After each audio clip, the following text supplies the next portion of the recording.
everyone, Amy here with another episode of Cooking with Catherine. I'm baking again, but for today we are making a rhubarb upside-down cake. Rhubarb is one of my favorite spring fruits, and I have some here. So let's get started. The first instruction I have is to cut the rhubarb into 1-inch pieces. I've done that, and we're not using a baking tin today, we are using a skillet. So I have my trusty cast iron skillet, and the first step is to just arrange the rhubarb in the skillet. I'm going to put them upside down like this, in like a little swirl. Oops. A fun old-timey twist to this recipe. So it calls for 10 marshmallows, and you cut them in half. I'm just going to use scissors here. Could have done this beforehand. Cut these marshmallows in half.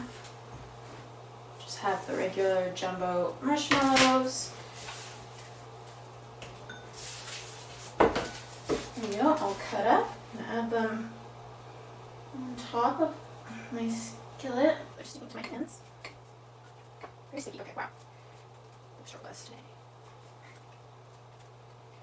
If you can get the marshmallows off your fingers into the skillet, I'm just gonna tuck them in around the rhubarb. So after that, we make the actual cake. It's half a cup of shortening and an entire cup of sugar. So here is the shortening, which I've never actually cooked with, and it was a lot softer than I thought it would be. And the sugar, 1 cup, plain white sugar. Get my whisk and cream this together.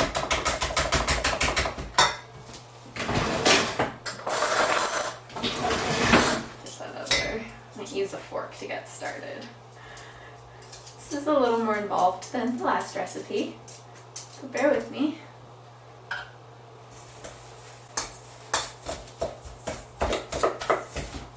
This might be easier if you have a stand mixer. I would encourage the use of that. I do not have a stand mixer. If anyone wants to buy me a stand mixer, I would not say no to that. Oh my god. I do have a hand mixer, but it tends to just fling what I'm mixing everywhere all over my kitchen. So I'm not going to do that on camera. Just going to use this fork. It's pretty good. It's pretty creamy.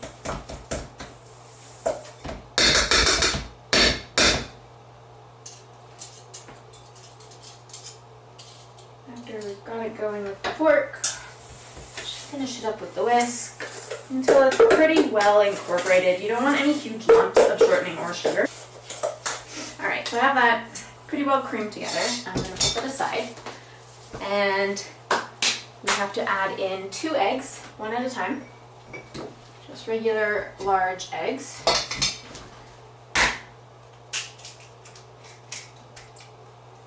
Crack them in there. Try not to get any shell in there.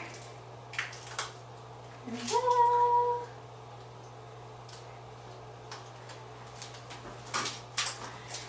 Really quite proud of myself that I did that on camera without getting any shell in the bowl. We add them in. Beat them together.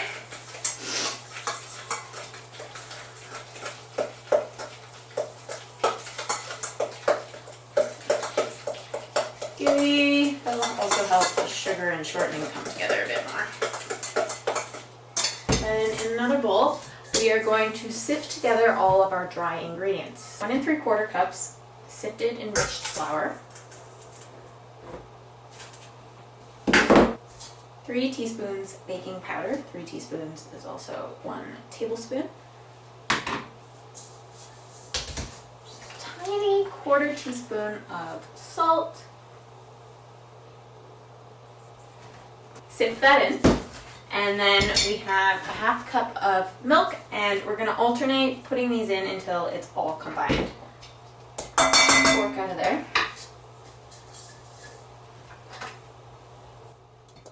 So put in a little bit of flour mixture for the stir, a little bit of milk, do the mix. flour mixture. You don't want to overbeat it because you will get a very dense cake, so you're just kind of mixing until it's combined. You could use a whisk, I'm just using the fork. Glass of milk.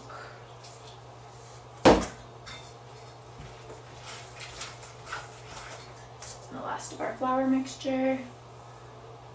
So I'm going to use the whisk.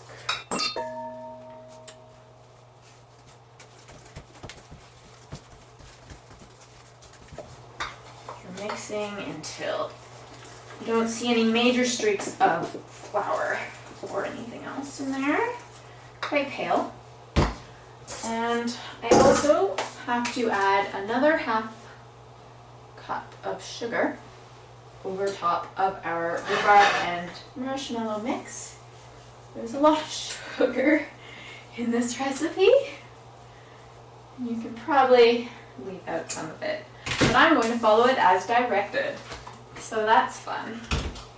And then you take your flour, shortening, sugar, milk mixture.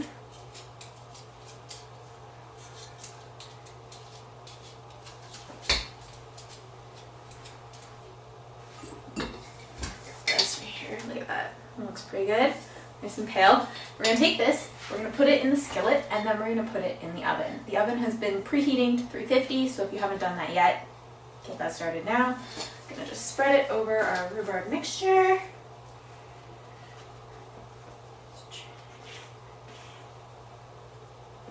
I've never made an upside down cake. I'm really excited about this, everyone. And oh, it's picking up a bit of it.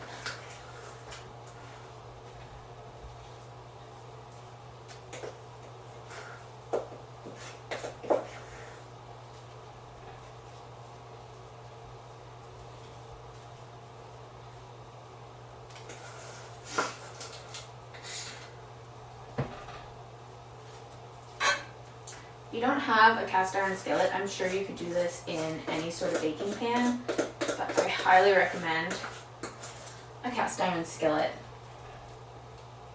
I use this baby for everything. I made a pizza in it last night. Today I'm doing this. Maybe later I'll heat up my lunch in it. Here we go. This is what we have. I've got some marshmallows and rhubarb kind of peeking out, but I think that'll be fine. And then I put this in the oven for 40 to 50 minutes. So I'm going to put it in for 40, check back, see what's happening, and then assess from there.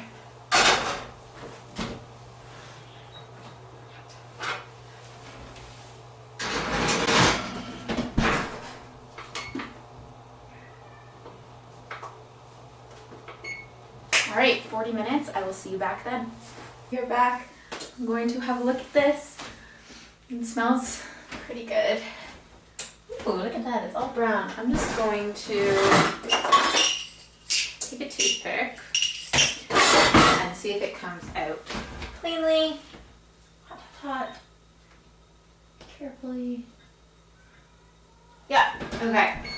It's come out cleanly, so it means we're done. I'm going to take this out and let it rest on the stove for 5 minutes until it's cool enough to handle.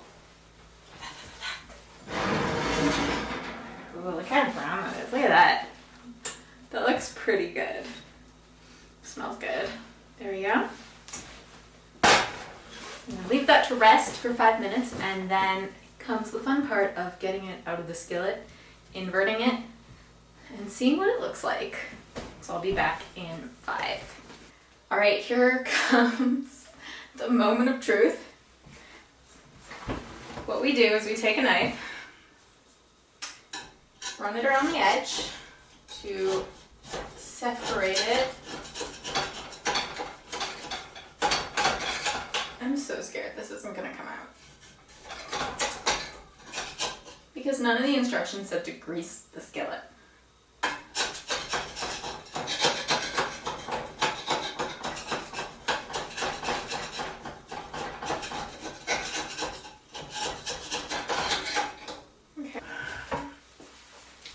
Take a plate over the skillet. Oh my god. And then we invert.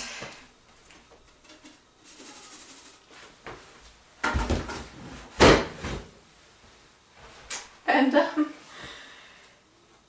we'll see. Oh, part of it has stuck to the pan. Yeah. Well, you know, it's not terrible. Oh man, I'll just a tablespoon, just a little spoony spoon, and plop those bits on top there.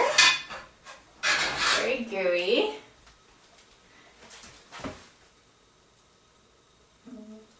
Not bad. It could be.